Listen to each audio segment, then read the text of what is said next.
कि आप भाभी जी को जाकर कहना कि जो होना था वो हो गया, लेकिन अब आगे से ऐसा नहीं होगा।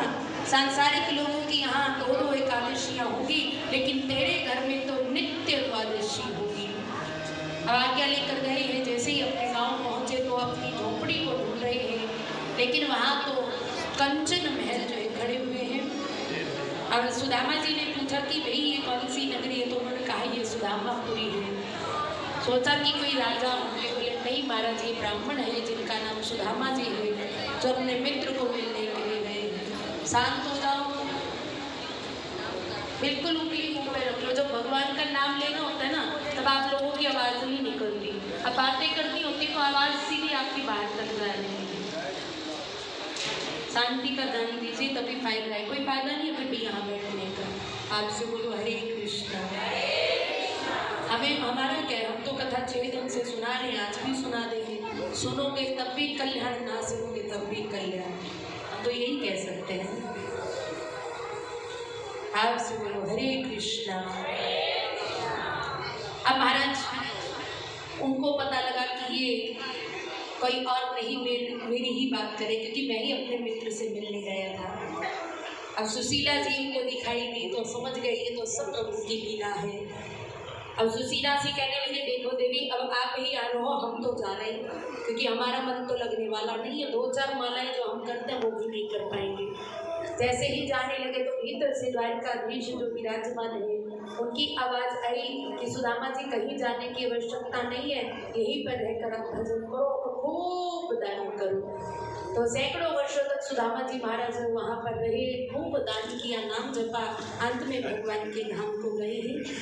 आगे वर्णन आता है अर्जुन का विवाह जो है सुभद्रा के संग में हुआ। और आइए 11वें स्कंद में चलते हैं, जहाँ पर प्रभु अपने बालकों को उपदेश दे रहे हैं कि व्यक्ति के बिगड़ने के 4 साधन हैं। सुंदर रूप का होना, युवा होना, संपत्ति का होना और सत्ता का मिल जाना। और जिसके पास ये 4 चीज़ें हैं, विवेक नहीं है, तो महाराज वो चलते फिरते किसी का भी सर फोड़ सकता है। संतों की महिमा के विषय में बता रहे, लेकिन उनके पुत्र पौत्र जो है ध्यान लगाकर नहीं सुन रहे। प्रभु ने कहा कि देखिए इसका फल आपको भुगतना पड़ेगा। आज सप्तऋषि पिंडारक क्षेत्र में, प्रभास क्षेत्र में बड़े बड़े संत महात्मा आए हैं, विश्वामित्र, असित, कर्ण, दुर्वासा, नारद इत्यादि। तो कृष्ण पुत्रों ने क्या किया, सांप को जनानी साड़ी पहनाई और गर्भवती बनाकर जो है संतों के पास ले गए। संतों से कहा ये हमारी भाभी जी है, तो ये गर्भवती है, ये चाहती है मेरे यहाँ पुत्र हो, लेकिन आप बताइए कि पुत्र होगा कि पुत्री। जैसे ही ध्यान लगाया संत समझ गए कि ये मेरे साथ ठिठोली कर रहे हैं, तो क्रोध में आकर संतों ने श्राप दे दिया, ना पुत्र होगा ना पुत्री, इसके गर्भ से लोहे का मूसल उत्पन्न होगा। डर के मारे बच्चे जल्दी जल्दी से पेट पर से कपड़े खोले तो देखा वहाँ से लोहे का मूसल निकला। अपने बाबा को बताया, वसुदेव जी को पिसवाकर चूड़ा बनाकर समुद्र में फेंका। छोटा सा टुकड़ा बचा था वो भी फेंक दिया, मछली ने उसका पान कर लिया। मछुआरे ने मछली को पकड़ा और जैसे ही वो टुकड़ा मिला, एक भील ने उस टुकड़े को अपने बाण के आगे लगा दिया। आपसे बोलो हरे कृष्णा हरे राम। जब से यदुवंशियों को श्राप लगा है, तब से वसुदेव जी महाराज बड़े चिंतित रहते हैं। तो नारद जी ने उनको वही उपदेश दिया जो नव योगेश्वरों को दिया था। सब देवता जो है आसमान में सर धस कर खड़े हैं कि प्रभु अब आप वैकुंठ आ जाइए। प्रभु ने कहा कि देखिए विनाश का बीज तो बो दिया गया है, क्योंकि सबसे बड़ा भार तो मेरा ही वंश है। मेरे वंश का विनाश होगा तभी मैं आऊँगा। अब इधर महाराज उद्धव को पता चला है, तो त्याग, संन्यास, वैराग्य की परिभाषाओं के विषय में उन्होंने श्रवण किया। आगे 24 ध्रुवों का वर्णन है। इधर समस्त यदुवंशी आपस में लड़ने झगड़ने लगे, एक दूसरे पर अस्त्र शस्त्र चलाने लगे। दाऊ भैया ने उनको कहा कि भैया लड़ाई करना उचित नहीं है, लेकिन नहीं माने, उल्टा दाऊ भैया को ही मारना शुरू कर दिया।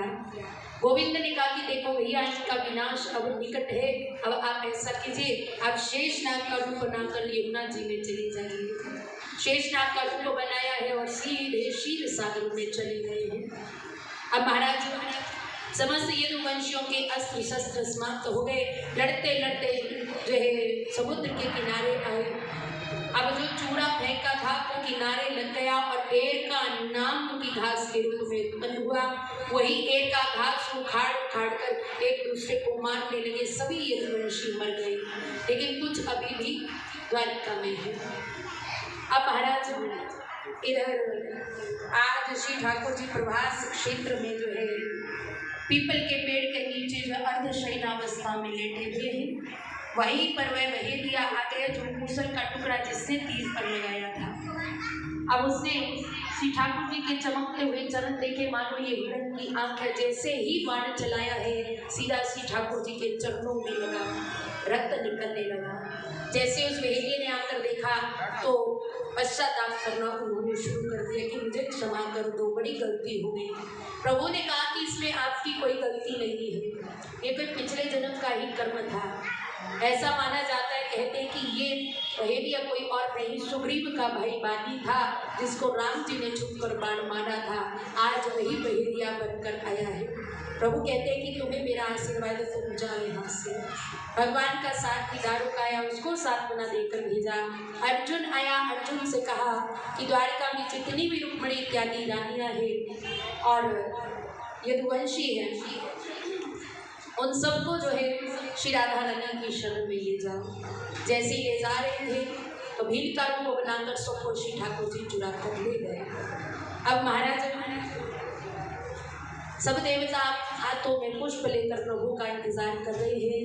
देखते ही देखते श्री ठाकुर जी ने एक दिव्य ज्योति कुंज का रूप बनाया और सीधे श्रीमद्भागवत महापुराण में विलीन हो गए। श्रीमद्भागवत महापुराण की जय हो।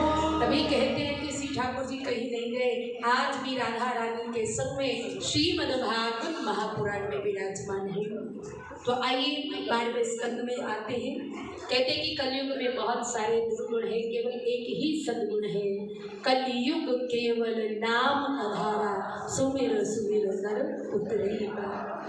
जितने मर्जी अनुष्ठान कर लो, व्रत कर लो, लेकिन जब तक मन में भाव नहीं है, भाव से प्रेम से प्रभु का भजन नहीं करोगे, भव सागर पार होने वाले नहीं है। आज सुखदेव जी महाराज कहते हैं कि 7 दिन हो गए कथा सुनाते सुनाते। परीक्षित, तुमने बहुत सारे प्रश्न मुझसे पूछे, मैंने उनके उत्तर भी दिए, लेकिन आज मैं एक प्रश्न पूछना चाहता हूँ कि मृत्यु किसकी होगी? बोले महाराज मेरा जन्म ही कब हुआ है कि मेरी मृत्यु होगी? सुखदेव जी ने कहा कि मेरी कथा सुनाना हो गया सार्थक। अंतिम उपदेश दिया है, सुखदेव जी महाराज का पूजन किया गया और दंडवत प्रणाम परीक्षित जी ने किया है। तो सुखदेव जी महाराज को भावभीनी जो है विदाई दी है। सुखदेव जी महाराज की जय हो। अब परीक्षित के पुत्र जन्मेजय ने सर्पों को नष्ट करने वाले यज्ञ का आयोजन किया। अब गहरा पहरा लगाया हुआ है कि तक्षक नाग जो है ना आए। तक्षक नाग ने छोटा स्वरूप को बनाया, फूलों की टोकरी में जाकर बैठ गए और गहरे पहरे को पार करते करते जैसे फूलों की टोकरी परीक्षित के पास पहुंची है तो महाराज तक्षक नाग ने बड़ा विशाल रूप धारण कर लिया। कश्यप ऋषि आए, उनके पास ये विद्या थी इसको रोक देंगे, लेकिन बहुत सारा धन देकर उनको वहां से भेज दिया। जैसे ही तक्षक नाग ने विशाल रूप बनाया और परीक्षित को स्पर्श किया, परीक्षित का शरीर जलकर भस्म हो गया। ये तो सांसारिक दृष्टि में उनकी मृत्यु हुई है, लेकिन वो तो उसी समय ठाकुर जी के धाम को चले गए थे जब सुखदेव जी महाराज उनको अंतिम उपदेश देकर गए थे। अब महाराज मार्कंडे जी को फिर माया की प्रलय दिखाई है। पानी में डूब रहे, कभी ऊपर आ रहे, कभी डूब रहे, ऊपर आ रहे हैं। अचानक उनकी दृष्टि महाराज वट वृक्ष की तरफ गई है तो उसके पत्ते पे उन्होंने क्या देखा? करार विंदेन पदार विंदम मोकार विंदे विनिवेशयन्तम।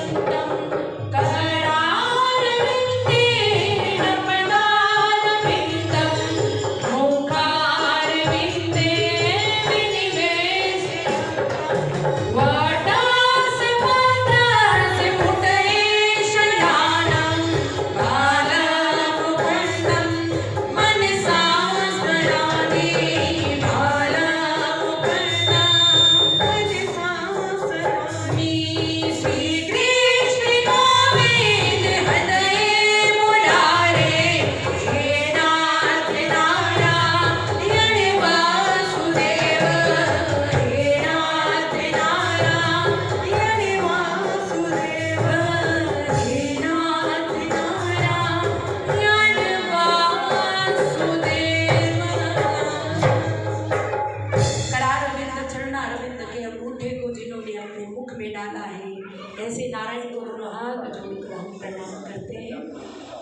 अब सारी बुखार बिंदु को खोलकर आकर्षण किया, उदर में गए, गर्भ में जाकर सारी दुनिया को देखा।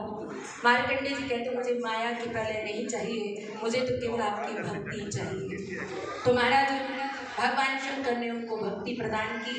10 प्रकार के लक्षण भागवत जी में सर्व विसर्ग स्नान पोषण उति मनमंत्र कथा ईशानु कथा निरोध मुक्ति और आश्रय। अब जितने भी भक्त यहाँ बैठे हुए सभी अपने सर को ढक लें, ताकि आज तक 7 दिनों में हमने जो भागवत जी की कथा को सुना है उसको संक्षिप्त रूप में हम सुनेंगे। इसको सुनने से आप सभी को पूरी कथा का सुनने का जो फल है वो प्राप्त होगा। जितने भी सर को ढक लेंगे, नंगे सर कोई नहीं बैठेगा, सभी अपने सर को ढक के बैठेंगे। आपसे बोलो हरे कृष्ण हरे राम हरे राम। तो देखिए प्रथम स्कंद में आप सभी ने सुखदेव जी महाराज और परीक्षित जी महाराज जी के जन्म प्रसंग की कथा को सुना। कुंती स्तुति भीष्म स्तुति राजा परीक्षित की सभा में सुखदेव जी महाराज जी के आगमन तक की कथा को सुना। उसमें कुल मिलाकर जो है 29 अध्याय है। आगे 29 स्कंद में सत्यो मुक्ति क्रम मुक्ति का इसमें वर्णन है। ब्रह्मा की उत्पत्ति चतुर्श्लोकी भागवत जी की व्याख्या के विषय में आप सभी ने श्रवण किया। कुल मिलाकर द्वितीय स्कंद में 10 अध्याय है। आइए तृतीय स्कंद में इसमें कुल मिलाकर 33 अध्याय है। इसमें विदुर मैत्रेय संवाद, कपिल देवहूति संवाद, हिरण्याक्ष वध तक की कथा का वर्णन है। चतुर्थ स्कंद में 41 अध्याय है, जिसमें आप सभी ने सत्य चरित्र ध्रुव जी के वंश के निरूपण के विषय में जो है श्रवण किया है। आइए पंचम स्कंद में, इसमें 90 अध्याय। इसमें आप सभी ने प्रियव्रत चरित्र, अग्निमित्र चरित्र, नाभि चरित्र, जड़ भरत रहुगण का संवाद, खगोल भूगोल इत्यादि और 28 प्रकार के नरकों के विषय में बड़े भाव से श्रवण किया। आइए छठे स्कंद में, इसमें कुल मिलाकर जो है 19 अध्याय है। सर्वप्रथम आपने अजामिल उपाख्यान को श्रवण किया, गुरु हत्या का परिणाम, मरुद गुणों की उत्पत्ति के विषय में आप सभी ने श्रवण किया। आइए 7वें स्कंद में प्रहलाद चरित्र और नरसिंह भगवान की कथा को आपने इसमें श्रवण किया। कुल मिलाकर इसमें 15 अध्याय है। आइए 8वें स्कंद में, इसमें गजेंद्र उपाख्यान, समुद्र मंथन, वामन चरित्र और मत्स्य अवतार की कथा को आप सभी ने श्रवण किया। कुल मिलाकर इसमें 24 अध्याय है। अब आइए 9वें स्कंद में, इसमें कुल मिलाकर जो है 24 अध्याय है। सर्वप्रथम सूर्य वंश के विषय में आप सभी ने सुना। फिर उसके पश्चात चंद्रवंश और संक्षिप्त भगवान श्री कृष्ण की कथा को श्रवण किया। आइए 10वें स्कंद में, ये 10वें स्कंद जो है 2 भागों में बांटा गया है, पूर्वार्ध और उत्तरार्ध। पूर्वार्ध में 49 अध्याय है, उत्तरार्ध में 41 अध्याय है। कुल मिलाकर हो गए 90 अध्याय। इसमें आप सभी ने गोकुल लीला, वृंदावन लीला, मथुरा लीला, द्वारिका लीला और प्रभु की करुणामय कथा को श्रवण किया। आइए 11वें स्कंद, नव योगेश्वरों का संवाद, कृष्ण उद्धव संवाद, यदुवंशियों को शाप लगना, आपस में लड़ झगड़ कर मर जाना, उद्धव जी का बद्रिकाश्रम जाना और श्री ठाकुर जी का स्वधाम गमन करने तक की कथा को श्रवण किया। कुल मिलाकर 31 अध्याय है इसमें। आइए 12वें स्कंद में, कलयुग में बहुत सारे दुर्गुण है, केवल एक ही सद्गुण है, वो है नाम। नाम की महिमा के विषय में श्रवण किया। परीक्षित को अंतिम उपदेश देकर प्रभु सुखदेव का जाना और तक्षक सर्प के डसने से परीक्षित की मृत्यु होना, जन्मेजय द्वारा सर्पों को नष्ट करने वाले यज्ञ का आयोजन करना और स्वयंभू मनु उनके बाबा के द्वारा समझाया जाना, मार्कंडेय के द्वारा माया की प्रलय को देखना इत्यादि संक्षिप्त सारांश आप सभी ने श्रवण किया। कुल मिलाकर जो है इसमें 13 अध्याय है। बहने वालों में जैसे गंगा मैया श्रेष्ठ है, देवताओं में अच्युत कृष्ण श्रेष्ठ है, वैसे ही वैष्णवों में शंकर श्रेष्ठ है, वैसे ही पुराणों में श्रीमद्भागवत महापुराण श्रेष्ठ है। तो आइए सभी हाथ छोड़ेंगे और भागवत जी के अंतिम मंत्र का उच्चारण करेंगे। पहले हम बोलेंगे, उसके पश्चात आप बोलिएगा। नाम संकीर्तनम यस्य, नाम संकीर्तनम यस्य, सर्व पाप प्रणाशनम,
कथा जिसका नाम संकीर्तन समस्त प्रकार के दुखों को, कष्टों को, तापों को दूर करने वाला है।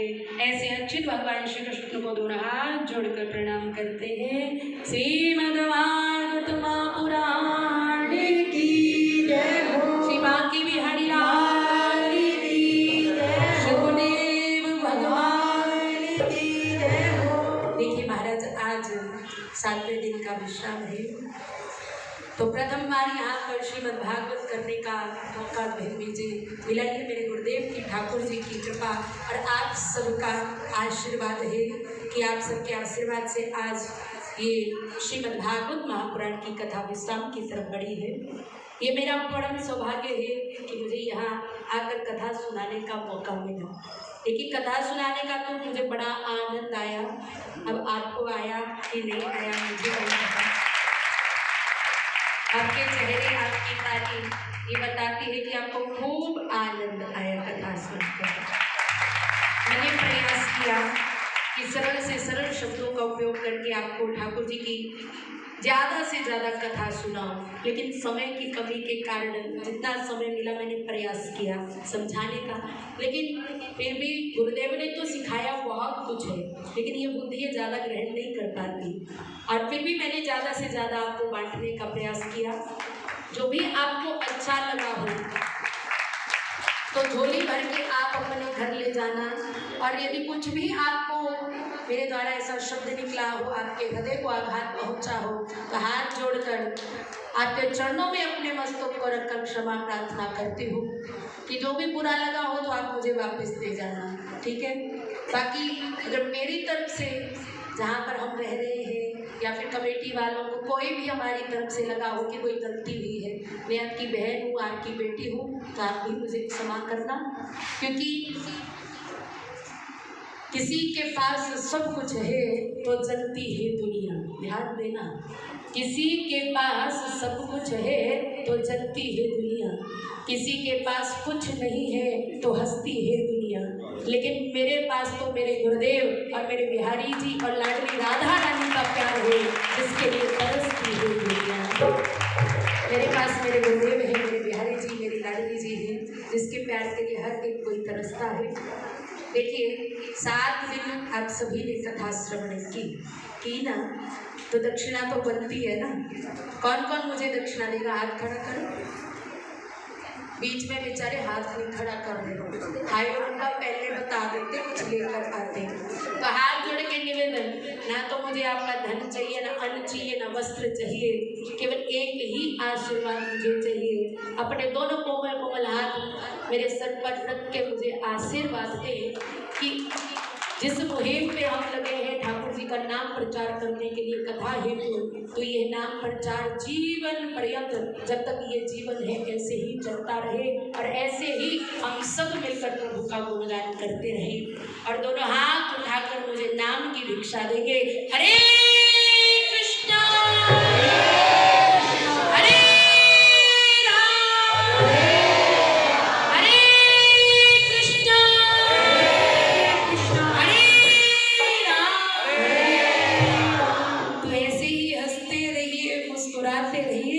ठाकुर जी का नाम गुनगुनाते रहिए।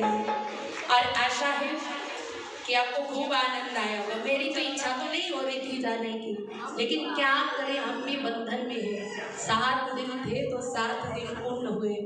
हमारे हंसराज जी कहते दीदी आप आज नहीं जाओगी, सोमवार को जाओगी। मैंने कहा भैया हमारी जन्मस्थली में भी भागवत जी की कथा है 27 तारीख से, तो वहाँ भी हमें जाके तैयारियाँ करनी है। देखिए आपको बताइए कि कितनी तैयारियाँ करनी पड़ती है। भाव से बोलो हरे कृष्णा।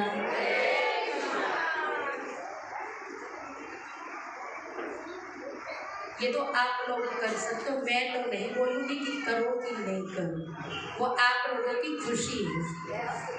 अच्छा, आज तो कथा का विश्राम हो रहा है। अब कौन कौन चाहता है कि जल्दी हम पुनः यहाँ आए और ठाकुर जी की कथा को पुनः करें? सभी चाह रहे हैं, चलो बढ़िया है। मैं बहुत बहुत आभारी हुई इस राम मंदिर की कमेटी के लिए, व्यासपीठ से इनको साधुवाद देती हूँ कि इन्होंने इतना बड़ा सुंदर आयोजन जो है आयोजित किया। श्री ठाकुर जी ऐसे ही इनके ऊपर कृपा करे, दिन दुगनी रात चौगनी ये सभा जो है पूर्ति करे और ऐसे ही श्री ठाकुर जी का नाम और कथाएं जो है करवाते रहे। एक बार इस सभा के लिए जोरदार ताली। बहुत बहुत आभार आप सब भक्तों का। देखिए जनता जनार्दन जब तक नहीं आएगी तो हम कथा किसको सुनाएंगे। आप तो पूजनीय हैं, आपके ऊपर भी श्री ठाकुर जी खूब कृपा करें, दिन रात आपके मुख से केवल और केवल भगवान का नाम निकले, ये आपके लिए आशीर्वाद है। बहुत बहुत आभार हमारे संगीत वाले भैयाओं का। कीबोर्ड में मुझे नाम तो नहीं पता, ठाकुर जी आपका नाम जानते हैं। कीबोर्ड वाले भैया, ढोलक वाले भैया, बैंड वाले भैया, आपको भी खूब खूब इस व्यासपीठ से आशीर्वाद और दिन दुगनी रात जो है आप उन्नति करें और ठाकुर जी का नाम जो है आप ऐसे ही जपते रहे और खूब खूब आशीर्वाद हमारे पंडित जी का जिन्होंने नियम से पूजा करवाई।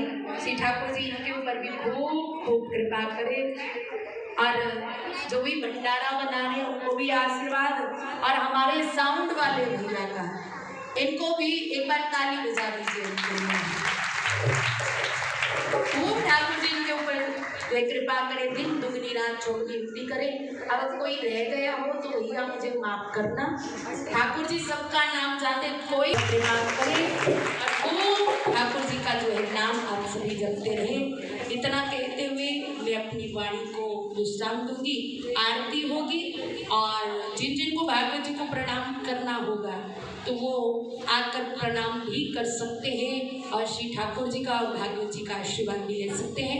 आइए इससे पहले भागवत जी को उपवस्त्र जो है समर्पित किया जाएगा। आज आपके पंडित जी कहाँ गए हैं? पंडित जी आगे आ जाओ, बस चढ़वाओ। अब एक बड़े पहुँच के बस चढ़ाएंगे, उसके बाद आरती होगी।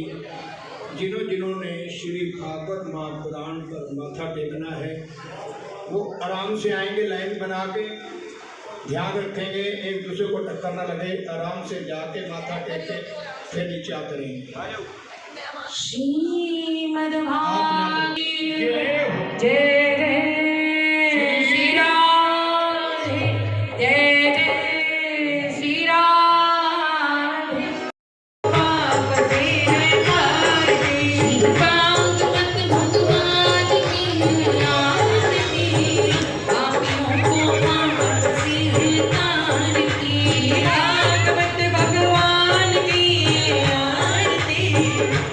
ये पैसे उनको दिया जाए।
समय देख पा रहे हैं करावड़ी के श्री डेहरीवाला हनुमान मंदिर से आज श्रीमद् भागवत का 7वां दिवस विश्राम दिवस है। हवन और श्रीमद् भागवत कथा के विश्राम के पश्चात विशाल भंडारे का आयोजन भी यहाँ पर किया गया है। आप ये तस्वीरें देख पा रहे हैं श्रीमद् भागवत कथा के विश्राम के पश्चात भंडारे की आप ये तस्वीरें देख पा रहे हैं,